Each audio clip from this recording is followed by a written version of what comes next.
मैं बच्चों से पहले दिन बोलता हूँ 8 घंटे पढ़ो, 8 घंटे सो, 8 घंटे मौज मस्ती करो, तो आईएएस बन जाओगे। रिश्तेदार ऐसे ही पूछ लेते हैं कि कितनी सैलरी है, तो इसका क्या जवाब देना होता है?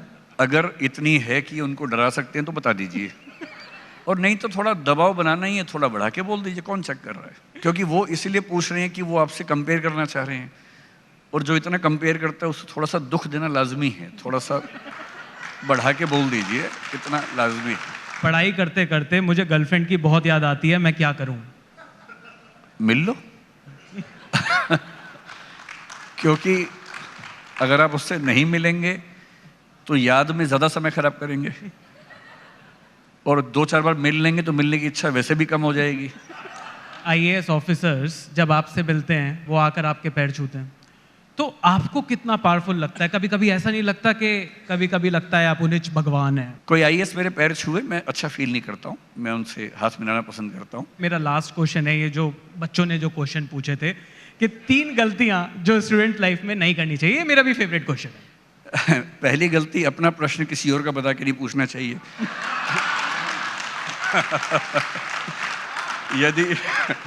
यदि आप कोई सवाल पूछना चाह रहे हैं तो अपने सीने पर रख के बोलिए कि मेरा सवाल है। यानी कि छिप छिप के बंदूक क्यों चलानी है, खुल के चलाइए, ऐसा क्या है। विकास सर, लाइफ में ना प्रेशर बहुत है। मेरे ऊपर भी प्रेशर है। मेरे ऊपर प्रेशर इस बात का है सर कि जितने व्यूज आपके वीडियोस पर आते हैं, कम से कम उतना ही ट्रेंडिंग ये सेशन भी बने।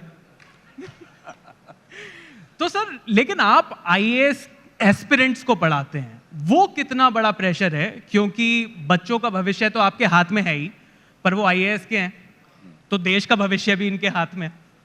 वो कितना बड़ा प्रेशर है?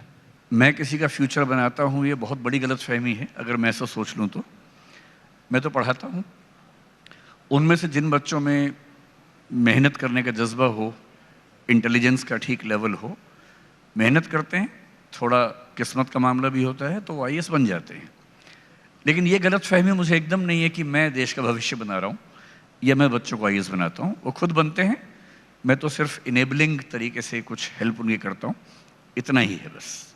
और प्रेशर तो है ही, आप जो भी काम करते हैं आप पर प्रेशर है कि व्यूज़ अच्छे आएँ, मुझ पर प्रेशर है कि बच्चे जिस उम्मीद से मेरे पास आए हैं उन्हें वो ज़रूर मिल जाए, तो वो हम हैंडल करते हैं, डेफिनेटली कर लेते हैं। विकास सर, इस प्रेशर में पेरेंट्स का कितना प्रेशर है? क्योंकि लोग बच्चों पर प्रेशर की बात करते हैं, मैंने आपके ऊपर प्रेशर की बात कर ली।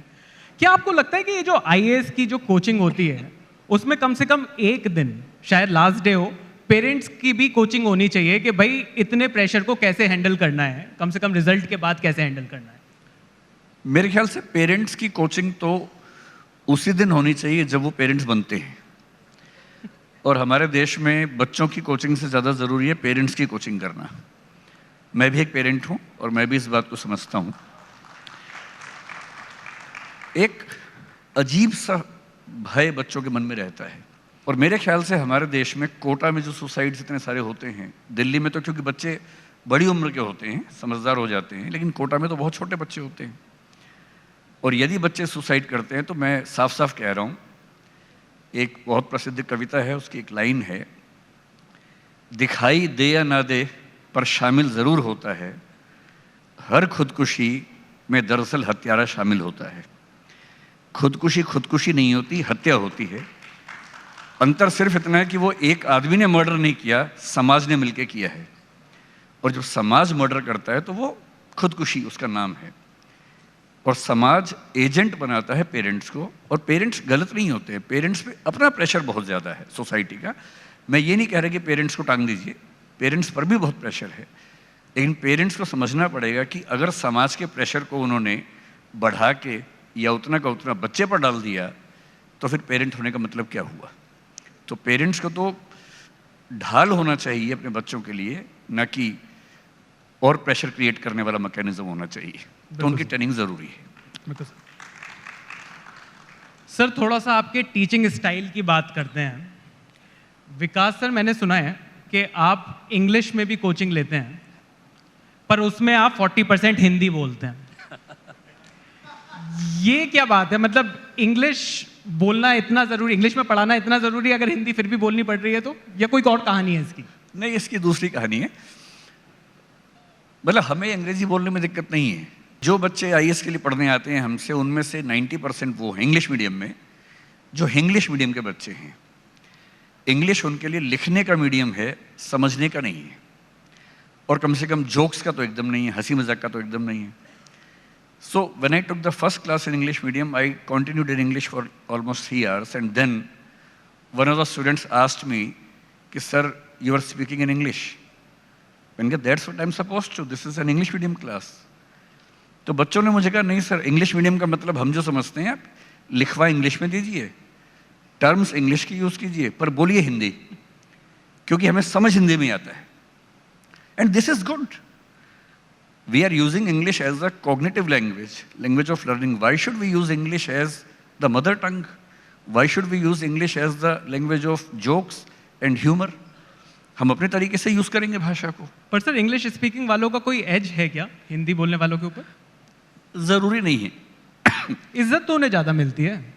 हाँ, ये है हमारे समाज में, यदि कोई इंग्लिश बोले तो लोग मान लेते हैं कि ये बहुत ही समझदार व्यक्ति है, चाहे वो कितनी भी खराब बात बोल रहा हो। और हिंदी वाले को एक प्रेशर होता है ये साबित करने का कि नहीं, मैं अच्छी बात बोल सकता हूँ। मैं आपको एग्जांपल देके समझाता हूँ। हम आईएएस के इंटरव्यूज जब लेते हैं, मॉक इंटरव्यूज, अगर किसी बच्चे की बैकग्राउंड में लिखा हो कि उसने इंग्लिश ऑनर्स किया, मास्टर्स इन इंग्लिश किया, हम प्रिज्यूम करते हैं कि बहुत समझदार बच्चा होगा। कई बार गलत भी साबित हो जाता है। और अगर कोई बच्चा संस्कृत से या उर्दू से या अरेबिक से पढ़ के आया हो, हमारी प्रिजम्पशन होती है कि उस बच्चे के पास बहुत कम चीज़ें होंगी, विजडम कम होगी। गलत प्रिजम्पशन है। उस बच्चे को कम से कम 10 मिनट तो ये साबित करने में लगते हैं कि नहीं, मैं भी समझदार हूँ, और उसके बाद फिर वो अपने आप को साबित करता है। ये सोशल प्रॉब्लम है। हमारी सोसाइटी इंग्लिश को ओवर वैल्यू करती है, जबकि भाषा क्या है? आप जिस समाज में रहते हैं वहाँ की भाषा बोलते हैं। It's as simple as that. England का बच्चा गधे से गधा बच्चा भी इंग्लिश बोलता है, लेकिन बात तो गधेपनी की करता है उसके बाद भी। और हिंदुस्तान का बच्चा, हिंदी बेल्ट का बच्चा हिंदी सीखेगा तो हिंदी में बात करेगा। समझदारी और भाषा कोई ऐसा नेसेसरी लिंक थोड़ा ना है कि समझदारी एक भाषा में ही आएगी, किसी में भी आ सकती है। सर यंगस्टर्स को पढ़ाने के लिए आप भी ह्यूमर का सहारा लेते हो। बहुत सारे लोग अब ह्यूमर का सहारा लेने लगे हैं। पहले तो सिर्फ लड़की को इंप्रेस करने के लिए ही सेंस ऑफ ह्यूमर का सहारा लेना पड़ता था, अब पढ़ाने के लिए भी लेना पड़ता है। जब मैं छोटा था, मैं हरियाणा से हूँ, तो जो बात आपने कही, हमारे स्कूल में कहावत थी लड़कों के बीच में कि अगर किसी लड़की को इम्प्रेस करना, उसे हंसाओ। और एक कथन चलता था, हंसी तो समझो फंसी। तो हम तो उसी जनरेशन से सुन के बड़े हुए। पर मैंने पाया पढ़ाते हुए, क्योंकि हमारे यहाँ क्लासेस काफ़ी लंबी होती है, 3 घंटे की एक क्लास होती है, और कभी कभी आधे घंटे के ब्रेक के बाद फिर 3 घंटे, फिर 3 घंटे, कभी कभी ऐसा भी होता है रेयर सिचुएशंस में, वैसे 3 घंटे की। एक जनरल स्पैन ऑफ अटेंशन किसी इंडिविजुअल का 1 मिनट के आसपास होता है। बहुत एक्सटेंड करें तो एकेडमिक्स में 40 मिनट 50 मिनट का हो सकता है। इसलिए आप देखेंगे कि स्कूल्स में, कॉलेजेस में लेक्चर का जो ड्यूरेशन है that is 40 minutes 50 minutes on an average. हमें 3 घंटे पढ़ाना होता है। तो एक ज़रूरी चीज़ है कि बच्चों को बार बार रिफ्रेश करते रहें। रिफ्रेश का बटन तो है नहीं कंप्यूटर की तरह से अपने दबाए और रिफ्रेश हो गए। तो हमारा मैकेनिज्म है रिफ्रेश करने का कि हंसी मजाक करें, और मजाक के थ्रू उन बच्चों को वो ज़ोर से ठहाका मारें, थकान दूर हो जाए, फिर से बात शुरू कर दें। लेकिन इसमें 2 बातें ध्यान रखने की होती हैं। एक तो हंसी मजाक इतना ना हो कि मेन कंटेंट छूट जाए, ऐसा भी कई बार होता है। और दूसरा, सैडली हंसी मजाक करने की एक तमीज़ होती है जो कई लोग ध्यान नहीं रखते हैं। हंसी मजाक इसलिए नहीं होना चाहिए कि हम सोसाइटी के वल्नरेबल सेक्शंस को और वल्नरेबल बना दें। हमारा सारा ह्यूमर औरतों पे ही हो, हमारा सारा ह्यूमर कुछ जातियों पे हो, हमारा सारा ह्यूमर LGBT पे हो, थर्ड जेंडर पे हो, तो हम मजाक के माध्यम से समाज को और गंदा बनाते हैं, समाज को अच्छा नहीं बनाते। ह्यूमर ऐसा हो जो इंसान को और बेहतर इंसान बनाए और साथ में हंसा भी सके। सर कहते हैं कि आईएएस इंडिया की सबसे पावरफुल जॉब है। अब वही आईएएस ऑफिसर्स जब आपसे मिलते हैं, आपके स्टूडेंट्स जो पुराने, वो आकर आपके पैर छूते हैं, तो आपको कितना पावरफुल लगता है? कभी कभी ऐसा नहीं लगता कि कभी कभी लगता है आप उन्हें भगवान है, मतलब ऐसी वाली फीलिंग तो नहीं आती? पर्सनली मुझे बहुत बुरा लगता है कोई अगर मेरे पैर छूता है, तो कोई भी। सिर्फ मेरा बेटा है, मैं चाहता हूं कि मेरे पैर छुए, मेरे ना छुए सबके छूता रहे। इसलिए नहीं कि मुझे बहुत अच्छा लगता है कोई मेरे पैर छुए, इसलिए कि उसको ये आदत रहे कि झुकना सीखना है। सिर्फ इसलिए मैं अपने पेरेंट्स के, अपने बड़ों के पैर ज़रूर छूता हूँ। मुझे इस बात में बहुत आस्था नहीं है कि आशीर्वाद मिलने से बहुत कुछ होता है जीवन में। मैं बहुत ही साइंटिफिक माइंड का आदमी हूँ और मुझे बहुत संदेह होता है बातों पे। मैं बहुत जल्दी भरोसा नहीं करता हूँ। मुझे बहुत भरोसा नहीं है कि आशीर्वाद से कुछ होता है जीवन में, सिवाय इसके कि अच्छी फीलिंग होती है। अच्छी फीलिंग से आप सच में कुछ अच्छा कर लेते हैं, इस सेंस में होता है। पर ह्यूमिलिटी आती है, विनम्रता आती है, इसलिए पैर छूना मुझे अच्छा लगता है। कोई आईएएस मेरे पैर छुए, मैं अच्छा फील नहीं करता हूँ, मैं उनसे हाथ मिलाना पसंद करता हूँ। लेकिन हाँ, कभी कभी ये तो लगता ही है कि ऐसे ताकतवर लोग मुझे जानते हैं। पर शायद मुझे साल 2 साल में एक आध बार किसी बहुत छोटे मोटे काम के लिए किसी की हेल्प लेनी पड़ती है, वो भी अपने काम के लिए नहीं, किसी जेन्युइन रीज़न से, तो काम हो जाते हैं। मतलब कोई काम ऐसा नहीं होता कि मैं कोई काम चाहूँ और ना हो पाए, पर मैं चाहता नहीं, ज़रूरत नहीं पड़ती। तो सिर्फ आईएएस बनने में ही पावर नहीं है, आईएएस बनाने में भी पावर है। बहुत पावर है, आईएएस बनाने में बहुत पावर है। सर, अब मेरे पास कुछ स्टूडेंट्स के सवाल हैं, थोड़े से नालायकी के लगें तो आप बिल्कुल ये मत समझिएगा कि ये मैंने लिखे हैं, ये स्टूडेंट्स के ही हैं। पहला सवाल है सर, रट्टा लगाने का टैलेंट आईएएस क्रैक करने के लिए कितना ज़रूरी है? बहुत थोड़ा सा, ज़्यादा नहीं। कुछ बातें तो आपको रटनी ही पड़ती हैं, कुछ भी आप मीडिया में वहाँ भी रटना पड़ता होगा कुछ बातें। जैसे यहाँ आपका ऑप्शन है कि आप कार्ड लेके आ सकते हैं, यूपीएससी में ऑप्शन नहीं होता ये वाला, तो उनको याद करना पड़ता है। अब जैसे मैप है, इंडिया का मैप है, इंडिया के लेफ्ट में पाकिस्तान है, ये कोई लॉजिक की बात तो है नहीं, तो याद ही करना पड़ेगा। पाकिस्तान के बाद अफगानिस्तान, याद ही करना पड़ेगा। तो अब हिस्ट्री में किसी किंग के बाद दूसरा किंग आया है, याद ही करना पड़ेगा ना। So a lot of things are to be marked up, लेकिन रटना is only 10-15% of highest preparation, बाकी अंडरस्टैंडिंग का मामला है। सर, अगला सवाल है कि पढ़ाई करते करते मुझे गर्लफ्रेंड की बहुत याद आती है, मैं क्या करूं? मिल लो क्योंकि अगर आप उससे नहीं मिलेंगे तो याद में ज़्यादा समय खराब करेंगे, और 2-4 बार मिल लेंगे तो मिलने की इच्छा वैसे भी कम हो जाएगी, फिर आप पढ़ाई करेंगे। And this is not only about the girlfriends, this is also about the boyfriends. It's a gender neutral statement. क्योंकि ज़्यादा याद इसलिए आ रही है कि कम मिले हैं। फैमिलियरिटी ब्रीड्स कंटेम्प्ट, बहुत सामान्य सा नियम है। 10-20 बार मिल लीजिए, फिर कम मिलेंगे। मनी डजंट मैटर, ये लाइफ में कितना पैसा कमाने के बाद कहा जा सकता है? देखिए, 2 तरह के लोग हैं। एक बड़ी प्रसिद्ध कहावत है, संत किसको बोलते हैं। तो मैंने एक स्टेटमेंट पढ़ी थी कहीं कि संत वो नहीं है जो दुनिया के कंपटीशन से हार जाता है, संत वो है जो दुनिया के हर कंपटीशन में जीत सकता है, पर उसमें एंटर करने से पहले ही उसको पता है कि इसमें जीत के भी कुछ हासिल नहीं होने वाला। जैसे एक फेमस स्टेटमेंट है कि चूहों की दौड़ में सबसे इंटरेस्टिंग है कि जीतने वाला भी चूहा ही होता है।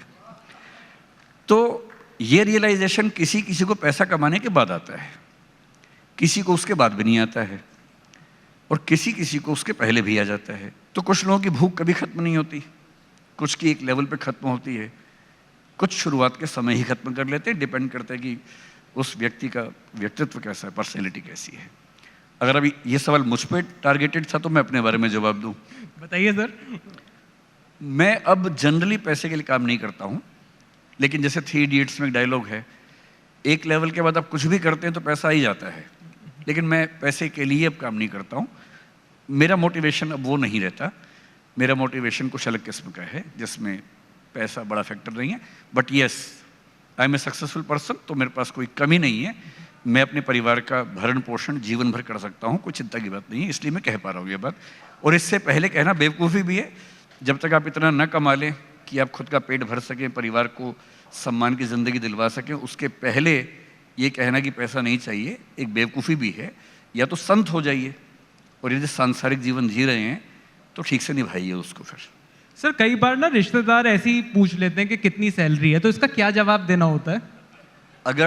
अगर इतनी है कि उनको डरा सकते हैं तो बता दीजिए, अगर इतनी नहीं है तो बताइए कि वो पैकेज है और इतना तो हर महीने मिलता है, बाकी बोनस वगैरह अलग से मिलता है। घुमा फिरा के बोल दीजिए, और नहीं तो थोड़ा दबाव बनाना ही है, थोड़ा बढ़ा के बोल दीजिए, कौन चेक कर रहा है? क्योंकि वो इसलिए पूछ रहे हैं कि वो आपसे कंपेयर करना चाह रहे हैं, और जो इतना कंपेयर करता है उसको थोड़ा सा दुख देना लाजमी है। थोड़ा सा बढ़ा के बोल दीजिए, इतना लाजमी है। एक क्वेश्चन है सर कि ओवर कॉन्फिडेंस और अंडर कॉन्फिडेंस में क्या ज्यादा खतरनाक है? अगर आप किसी पावरफुल पोजीशन पे हैं तो ओवर कॉन्फिडेंस ज़्यादा खतरनाक है, क्योंकि अगर पाकिस्तान का पीएम ओवर कॉन्फिडेंस में बम फेंक दे भारत पे तो फिर पूरे पाकिस्तान के लिए घातक हो जाएगा। लेकिन यदि आप नॉर्मल लेवल पे हैं तो अंडर कॉन्फिडेंस ठीक है। हाँ, उस केस में अंडर कॉन्फिडेंस ज़्यादा घातक है, पावरफुल पोजीशन पे हैं तो ओवर कॉन्फिडेंस ज़्यादा घातक हो जाएगा। सर इसमें मेरा लास्ट क्वेश्चन है, ये जो बच्चों ने जो क्वेश्चन पूछे थे कि 3 गलतियां जो स्टूडेंट लाइफ में नहीं करनी चाहिए, ये मेरा भी फेवरेट क्वेश्चन है। पहली गलती, अपना प्रश्न किसी और का बता के नहीं पूछना चाहिए।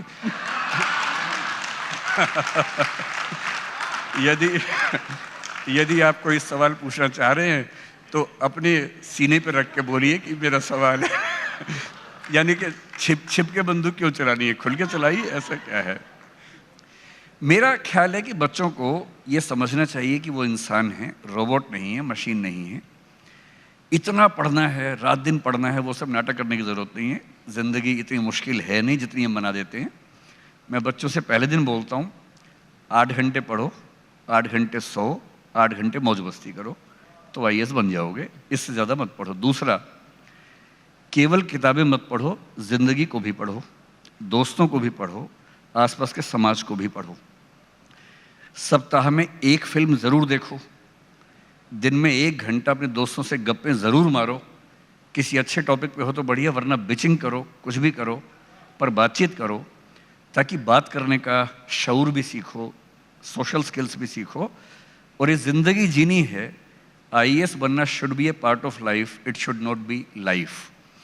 और मुझे एक American pragmatic philosopher 20th century के हैं, एजुकेशन में बड़ा अच्छा काम किया, जॉन डीवी, शायद आपने सुना होगा। सबसे अच्छी बात उनकी ये लगती है, education is not the preparation for life, it is life.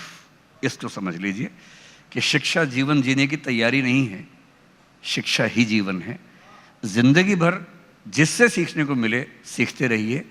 Rickshaw वाला भी कुछ ना कुछ सिखा देगा, कोई भी सिखा देगा, बस नज़र खुली रखिए, सीखते रहिए। एक बेहतर इंसान बनने का मौका हमेशा हमारे पास होता है, कभी रुकता नहीं है।